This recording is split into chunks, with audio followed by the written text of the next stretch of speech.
Hello, everybody. Welcome to Sports Scope. I'm your host, Robert Butler. Got a lot I want to talk about today. Rick Pitino takes the St. John's job. It's a really good comeback story. I'll talk about that. The NCAA tournament, the ratings. Talk about uh, the major upsets, why there's a major upset. I'll go over that. The Dallas Cowboys, for once, and I'm not being sarcastic about that, I really think they're having a good off season. It is something that I didn't see them putting together so far, and we're still early. We haven't had the draft yet. I'll go over that. Michael Jordan, multiple reports out. He's selling the Charlotte Hornets.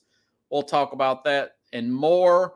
Get my first and only break out of the way here on Sports Scope. I'll be back in 49 seconds to be exact. Hello, Sports Scope followers. The program has seen tremendous growth since going 5 days a week. I just wanted to thank everybody for your cash contributions and sharing the program with friends and families. Just a reminder, if you want to contribute to the program, go to the Cash App, the cash sign, and Sports Scope. There are other ways to contribute to the program listed at the bottom of the screen. If you want to advertise on the program, go to sports, that is sports with an S, another S, scope, SKOPE, at gmail.com, just like it's listed at the bottom of the screen.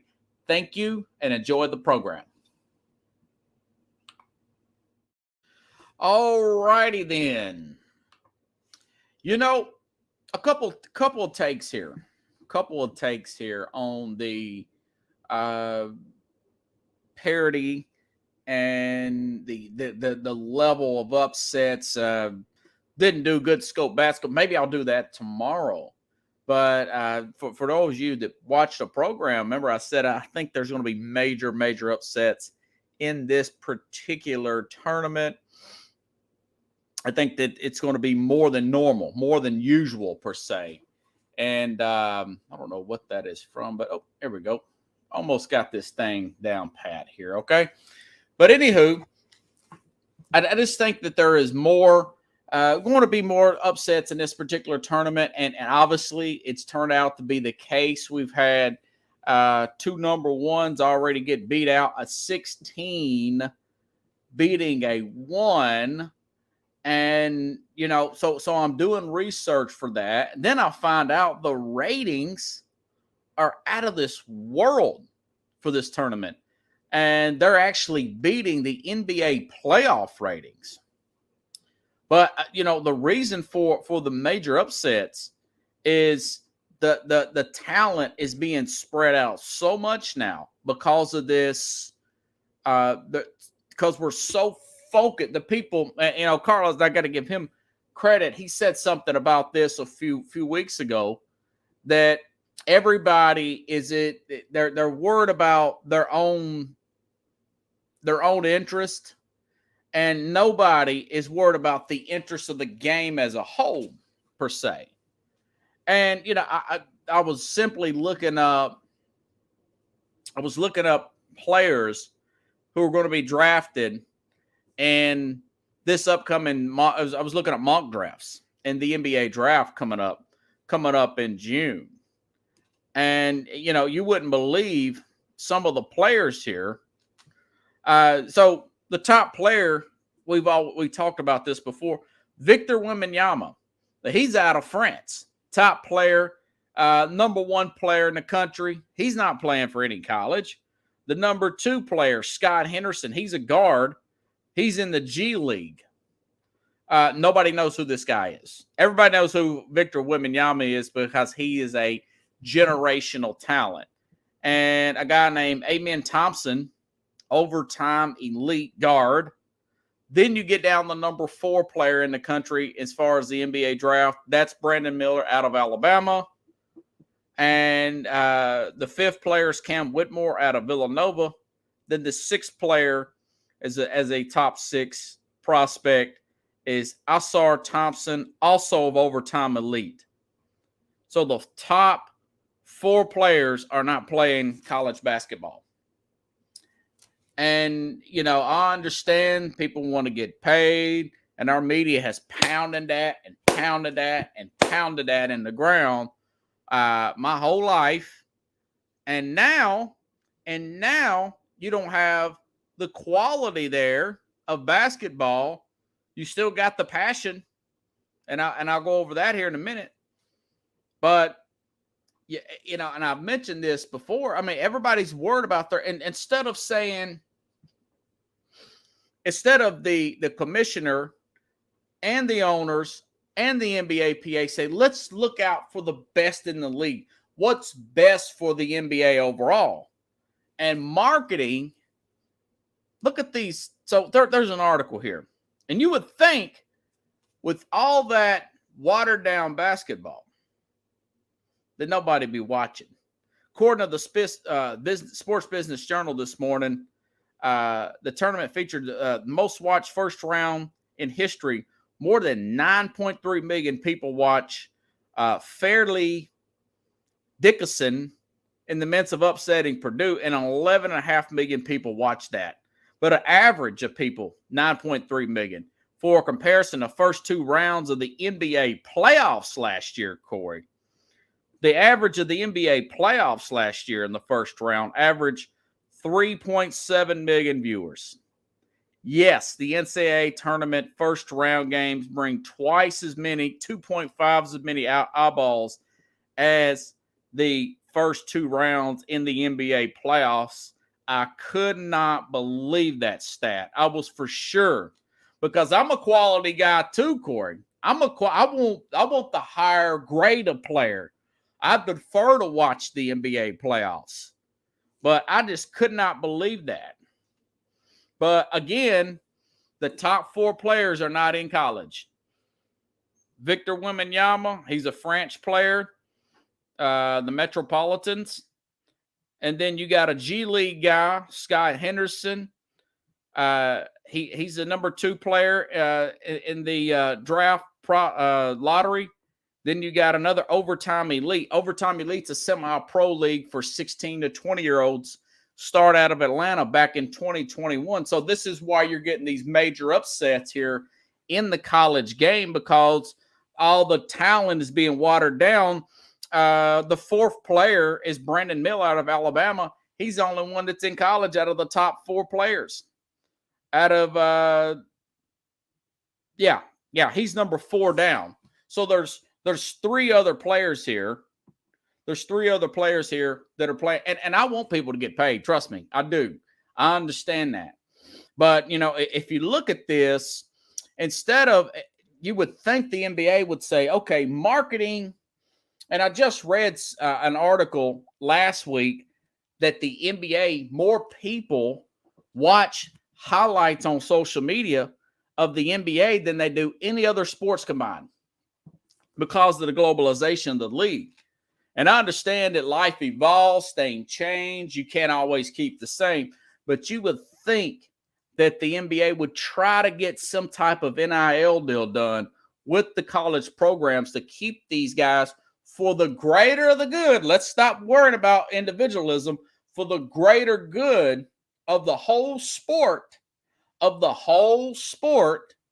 so people can follow these young men through college, and the young men are properly compensated throughout the NBA, and you have these guys contributing to the NBA instead of having to wait 3 to 4 years for them to grow up.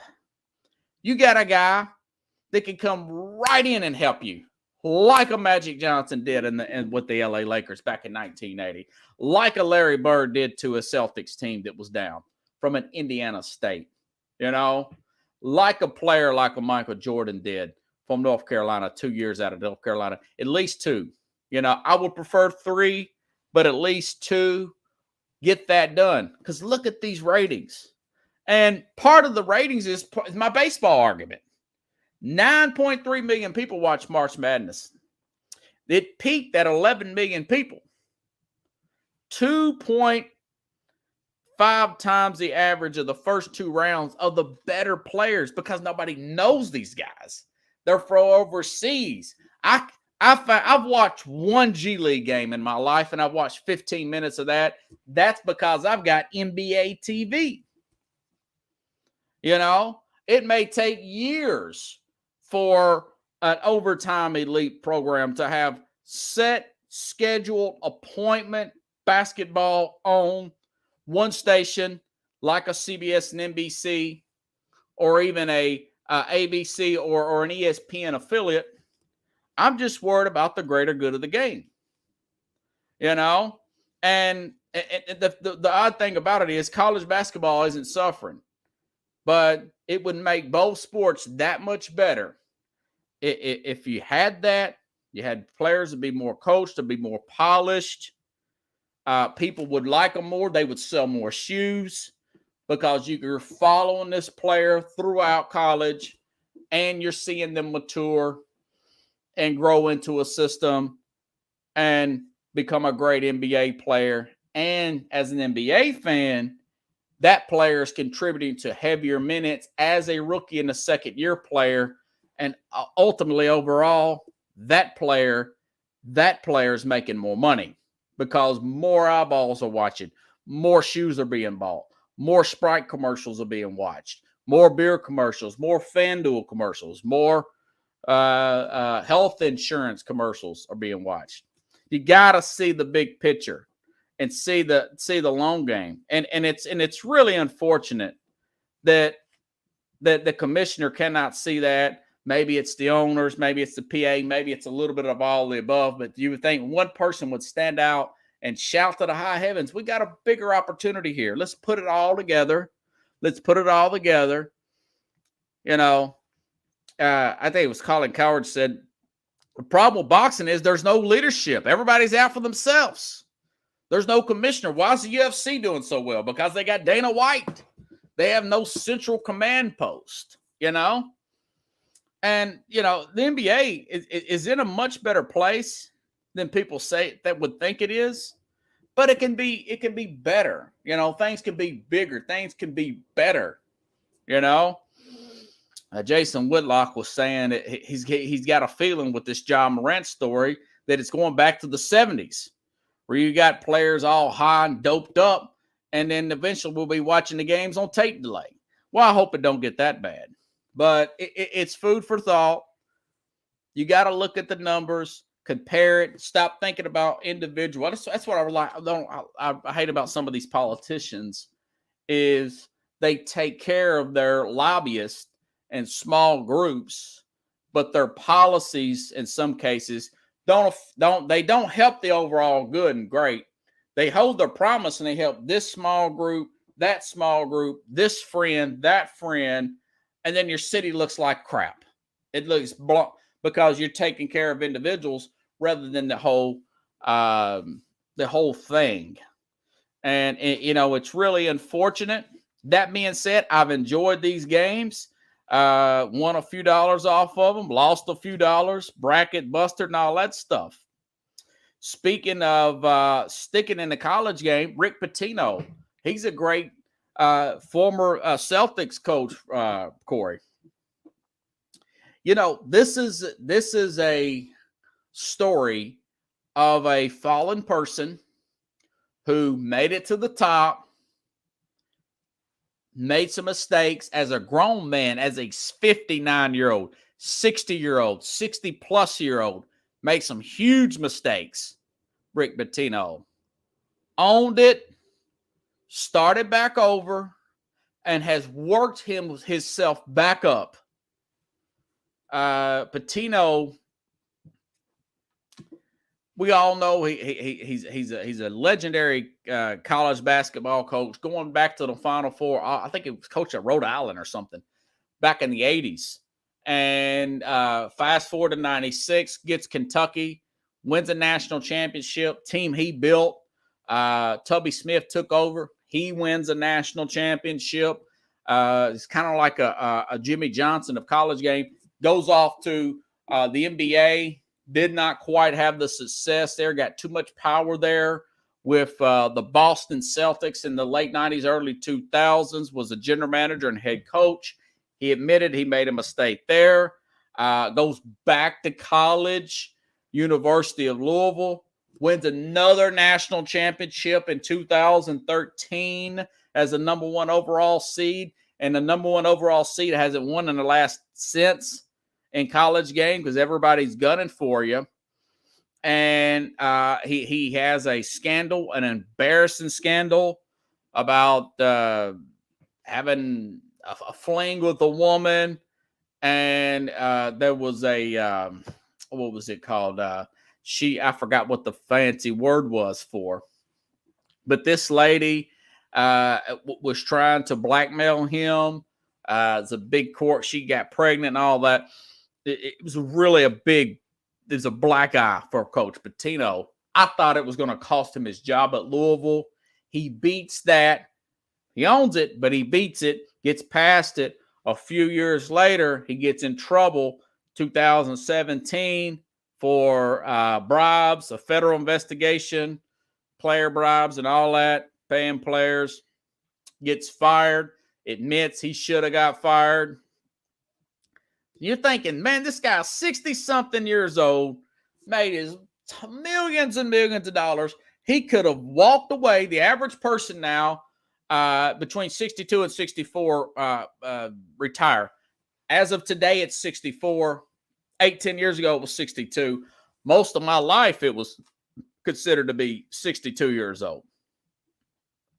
But does he, put his head between his legs and gets lost in the translation, never to be seen again? No.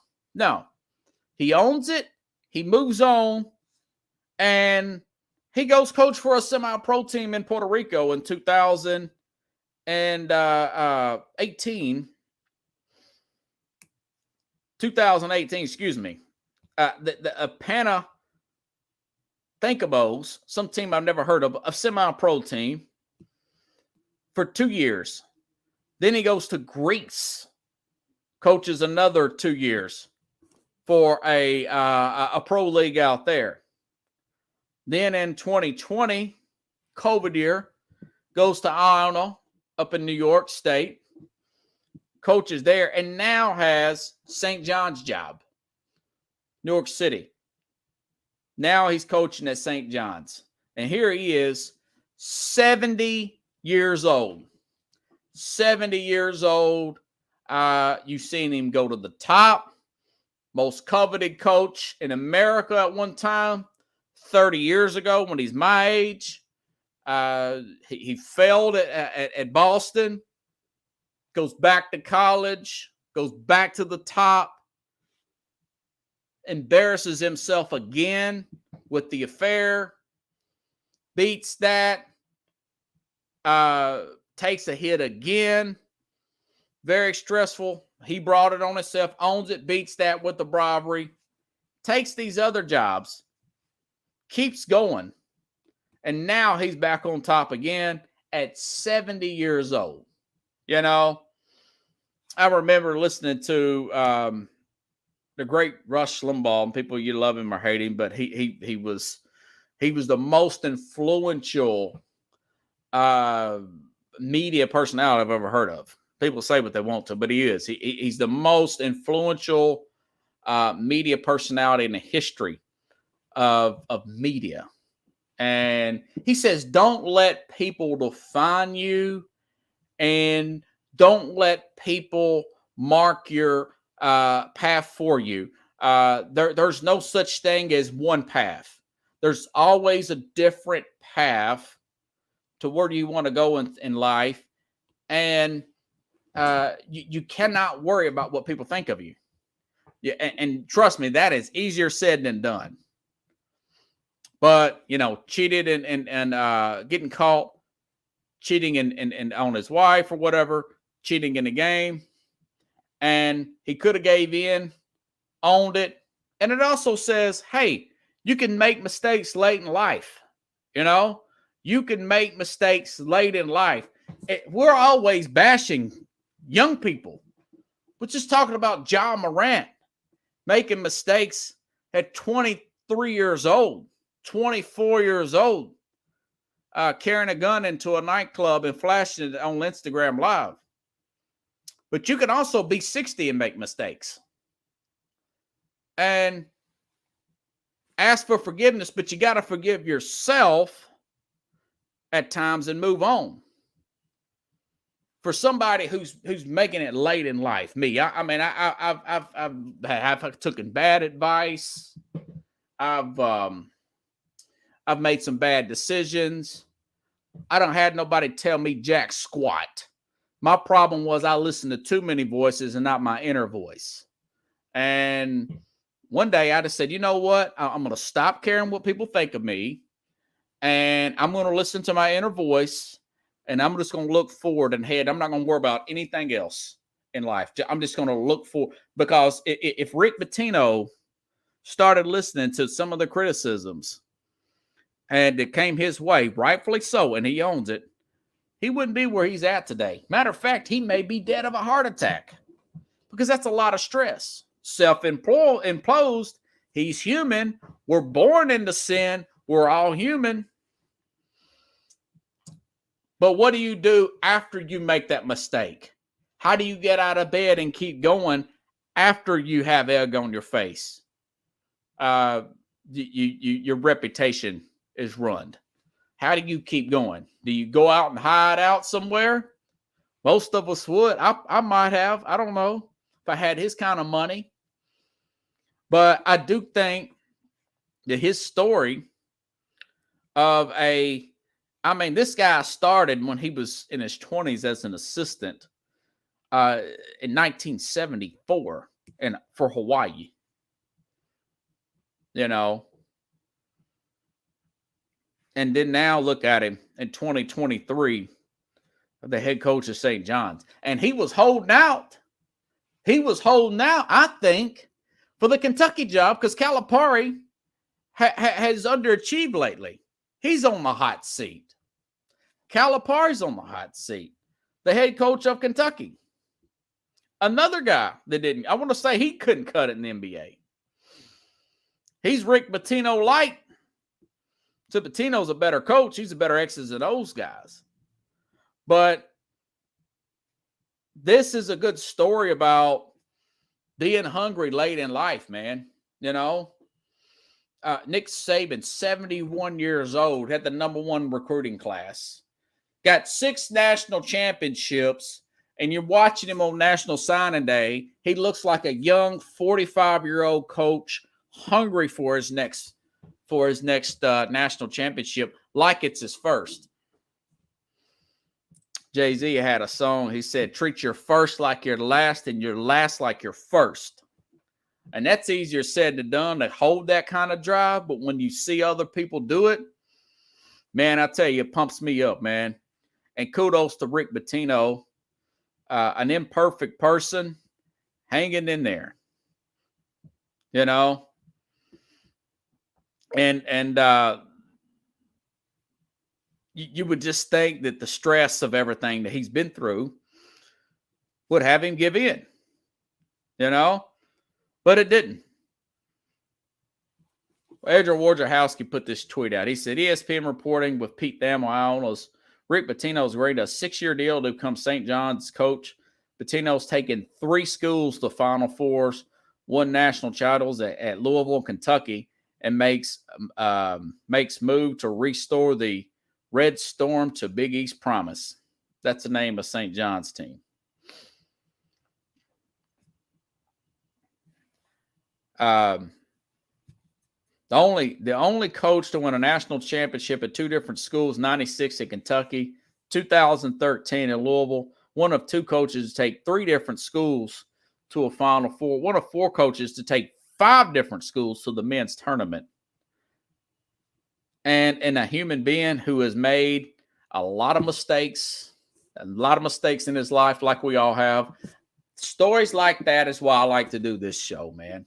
Stories like that is why I like to do this, because we're probably going through a storm right now. We can't pick ourselves up.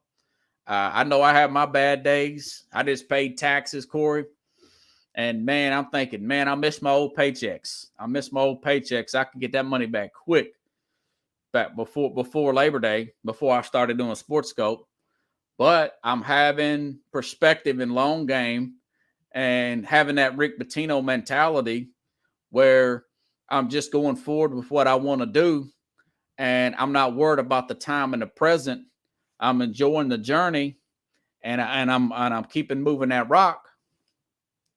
And there's another story, staying in the game of basketball, about how patience has not paid off and lack thereof patience. So Michael Jordan, this was last week. I didn't get a chance to talk about this, but there's multiple reports, including from Adrian Wojciechowski, that Michael Jordan is wanting to sell his majority stake in the Hornets. And I've noticed that a lot of the big media people are coming down on Jordan for this. For one thing, the guy bought the team for $275 million 13 years ago. Now they're worth $1.7 billion.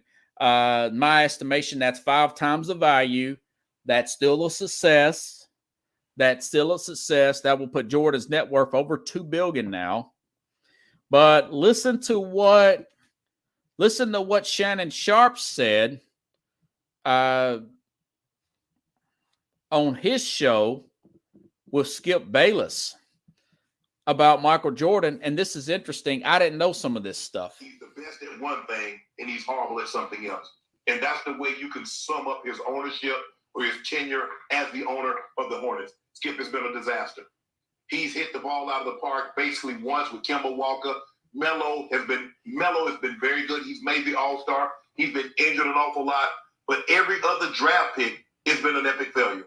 From Adam Morris to Frank Kaminsky to Bismarck Biyombo, it's just failure after failure after failure. And Skip, I didn't know this until in 2015, Michael Jordan rejected 4 first-round picks from the Celtics, including one that later became Jaylen Brown, in order to draft Frank Kaminsky. He did that. He said no.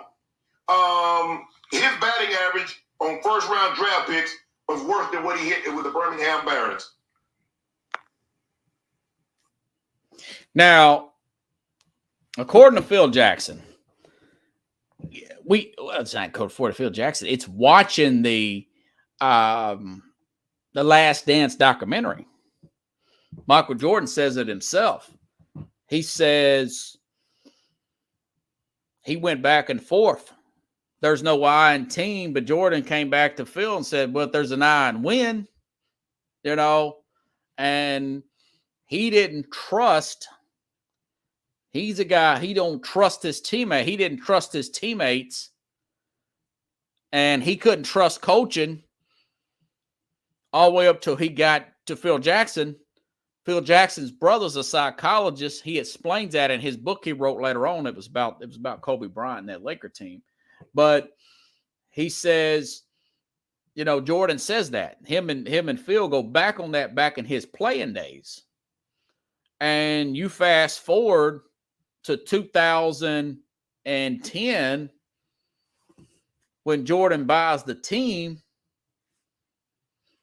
you got to look at the fact that now you heard what Shannon Sharpe said. So he has a hand in it. He has a hand in picking players, and he's turning down stuff. So there's a lack of trust there. There's a lack of trust there with him as an owner because he's used to proving people wrong, doing stuff himself. And also you got to look at the fact that he didn't have that total concentration on being an owner / I guess he's helping out with general manager, which is a no-no. That's a Jerry Jones kind of move. He's not putting that intense amount of time needed in there to excel, according to this. According to all reports, okay? You need that to excel. You have to put that time. Now, remember, he's got the Jordan brand. He's got Nike stuff to do. He's all over the world doing that. I've seen him, he's in gyms working. He's doing these Nike clinics. He's a very busy guy. I'm sure he's got other businesses to pertain to. He's mega famous around the world, and it is the most successful shoe, even though he's been out of the league well over 20 years. He's still number one at that. But he's got to put time into that and make these appearances. He can't be in Lithuania scouting some kid out, scouting the next Luka Doncic out. So I don't know. It looks like that he was not trustworthy enough of his management and coaching staff that put into place. You heard all those misses he's had there. So he's lost patience and he's lost trust and he's got a lot of pride and he's tired of losing. I've also found out that 3 playoff appearances in 13 years, all were first round losses. And Jordan don't like to listen to nobody because he sees it this way. If I listen to you, if it kind of, you know, it can go the other way. Because, you know, like I said earlier, don't let people define you, but you can take that to the polarization of not listening to any critique, not listen to any type of criticism. When Charles Barkley criticized him early on when he bought this team, when he bought the Hornets, he totally stopped it. Charles Barkley says Michael Jordan was my best friend. Not a guy you met in elementary school, not a guy you grew up with. He said Michael Jordan was my best friend. And he totally stopped talking to me. He said, I haven't talked to MJ in 10 years for criticizing him for the way he ran the Charlotte Hornets.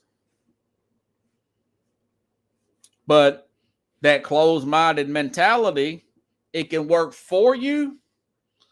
Like I said, for a Patino or somebody, it can work against you if you take it too far, like a Michael Jordan has done with the Hornets. I hope he changes his mind. I want the guy to win. I like the guy. You know, I mean, I still think he's the greatest player of all time.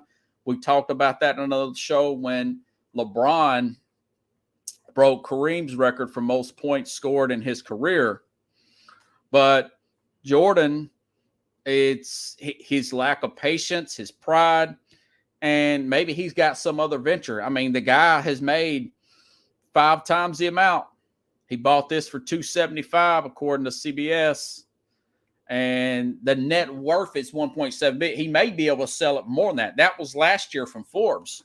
The net worth of the Charlotte Hornets, $1.7 billion. So it's a success. But you know, Jordan is a super competitor, and it's got to be eating away at him that they're not winning championships. You know, it's really hard to understand, but not really when you're got a guy, his on the court IQ. Yeah. And see, that's the thing, Corey. And that's the old adage, like great players are not really good coaches. I'm surprised Bird had any success as a head coach of the Indiana Pacers. He was actually pretty successful. I'm still surprised. Now, he burned himself out because he didn't see himself as a success because they didn't win the whole thing.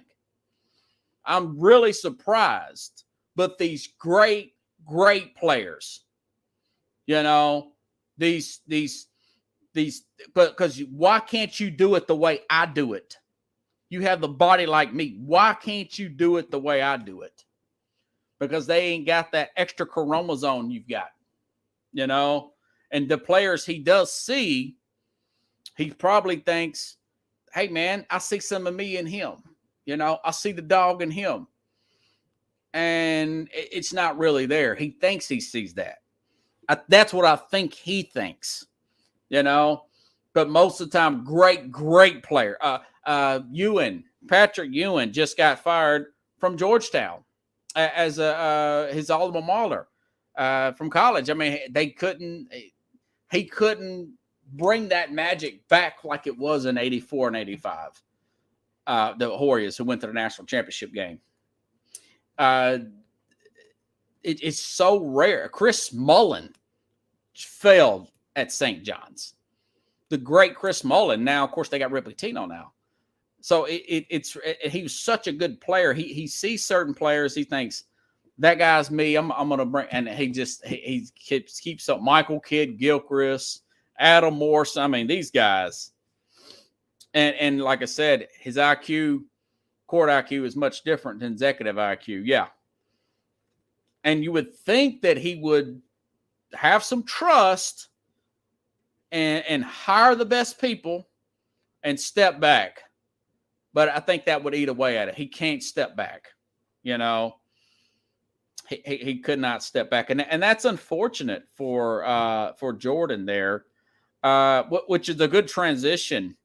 So the Dallas Cowboys, another guy who I'm usually bashing the Cowboys with this hammer. I got a hammer right here. I'm usually just pounding on that Cowboys, man, because of another type A personality, great businessman, not the best executive in the world, and that's Jerry Jones for the Cowboys. And he has slowly stepped away. Not all the way. He has taken baby steps back away from that executive side of things. And you're starting to notice, particularly these last 3 years, Dallas Cowboys getting a little bit better and a little bit better. Last time they won a road playoff game this past January when they beat Tampa was 30 years ago.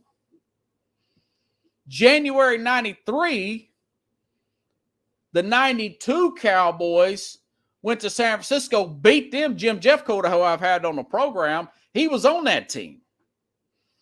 Jimmy Johnson was the coach. So they finally get a road playoff game, first time in 30 years. Now they're having a pretty good offseason. And I'm not saying this sarcastically. The Dallas Cowboys are having a good offseason. Over the weekend, they've traded for Brandon Cooks for a fifth-round pick this year. This is wide receiver Brandon Cooks, and a sixth round in 24, 29 years old, 57 catches with 4 or 5 quarterbacks at Houston. Houston got the number 2 pick overall. They were bad. But he had 90 catches and with a subpar quarterback in year before last, 21 season. And I'll have to say this, Dallas, earlier this week, they traded for Stephon Gilmore, a top 7 cornerback overall from the Indianapolis Colts. They got wise. They, meaning Jerry Jones, finally stepped back and said, yeah, I probably shouldn't have extended running back Zeke Elliott for as much money as I did, as far as I did, as early as I did. He finally admitted he made a mistake there. They cut Zeke Elliott, who had the highest running back cap hit in the entire NFL, over $16 million. They cut that off their payroll. That's addition by subtraction. Okay.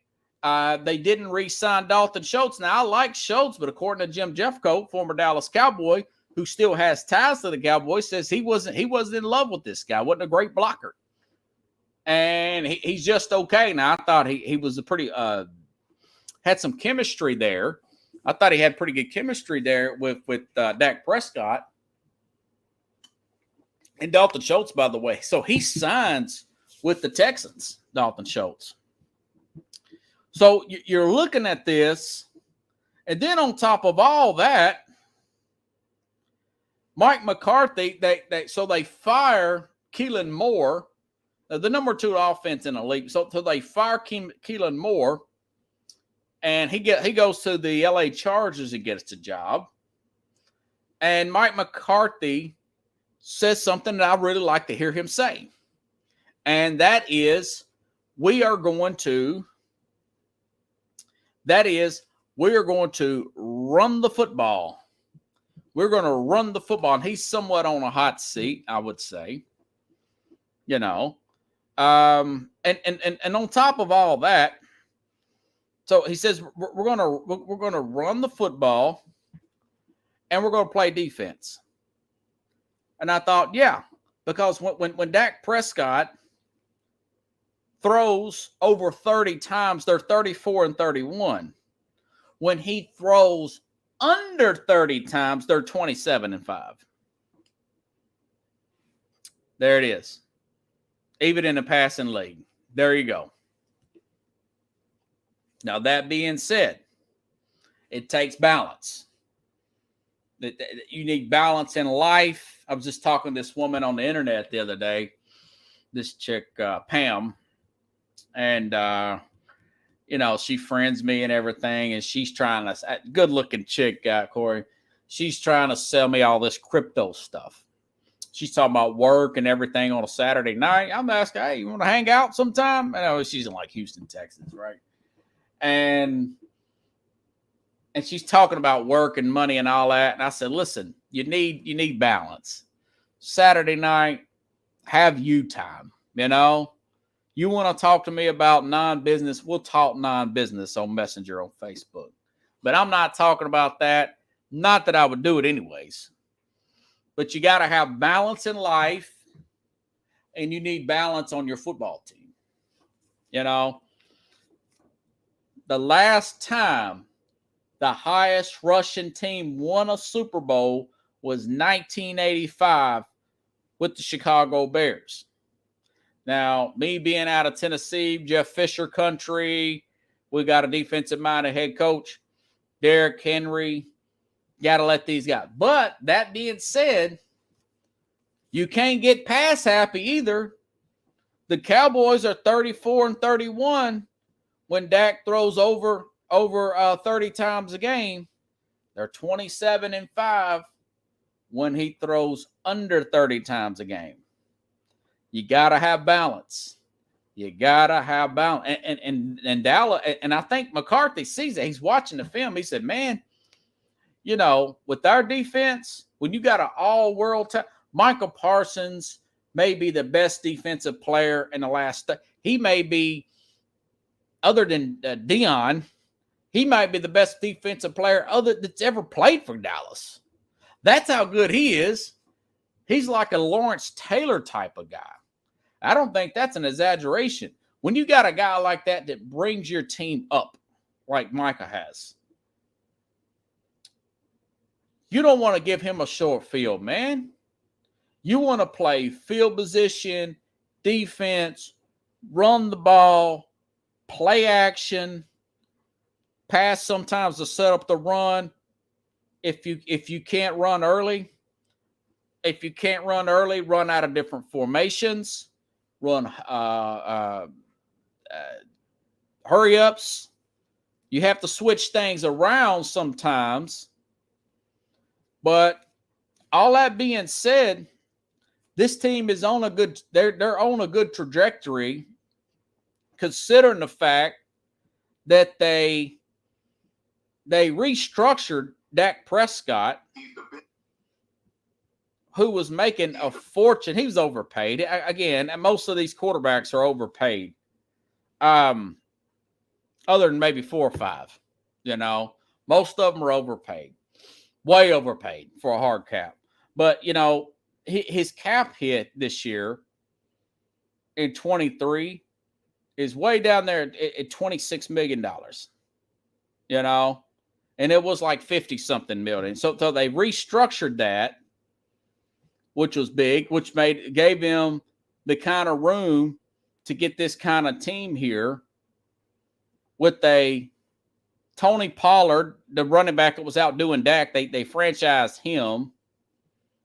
They franchised him. They got a potential 90 catch guy to be their 2 receiver. Michael Gallup. Now Gallup's the second year back from a serious injury, so he's going to be way better. Then you've got your number 1 receiver in CeeDee Lamb. Jake Ferguson is supposed to be their tight end instead of Schultz. Now, this is a very tight end heavy draft, So with that 26 pick, if you get the guy from Utah, or if you get the one from if you get the guy from Notre Dame, that would be great. Ideally, Dallas fans, you would like to get Bijan Robertson, the top-notch running back out of University of Texas. That'd be perfect. But he's probably going to be off the board at 26. But you've got this offensive line still in place. Tyler Smith had a great rookie year. Zach Martin, you got pushed there on the offensive line. You're talking the right offseason message in. We're going to run the ball and not get pass happy.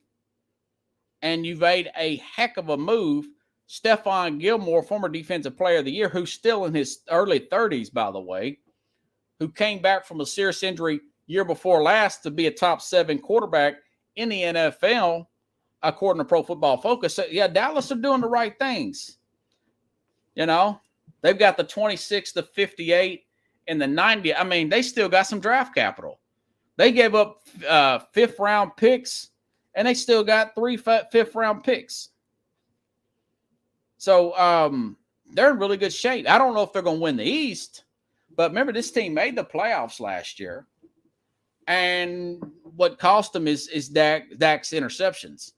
His interceptions cost them because he's not a guy that can throw every down and you win a lot of games. Not most players aren't. Maybe Tom Brady, But I'll say this: I'm proud of what they've done, and you know what? I'm looking at their schedule. It's a very winnable schedule. I mean, they got teams like Detroit at home. It's going to be tough, but they're playing at Carolina this year. They're playing the NFC South this year, who's going to have some rookie quarterbacks. Actually, check that. They're playing the Rams, who's still rebuilding. Seattle at home. I mean, they've got some tough games, but very winnable. Dallas, kudos. You're saying the right things. You're bringing the right free agents here.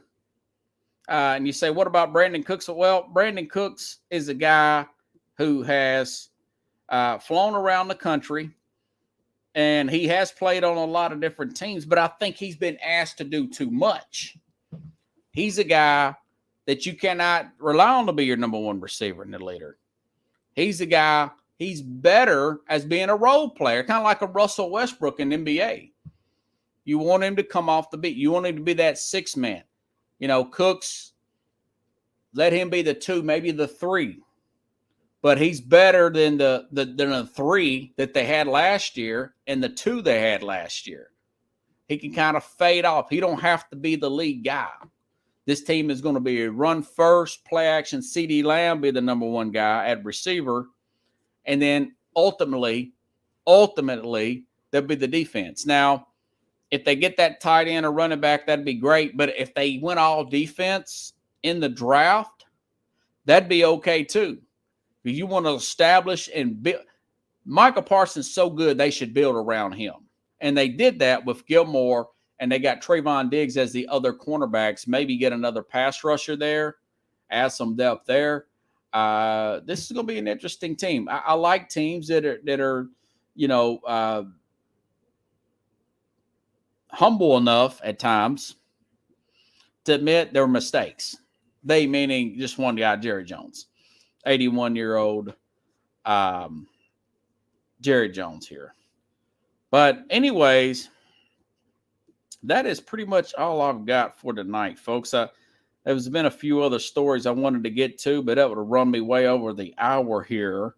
And tomorrow's show, I'll be getting into, I may talk a little bit of Houston tomorrow, and I may talk Detroit.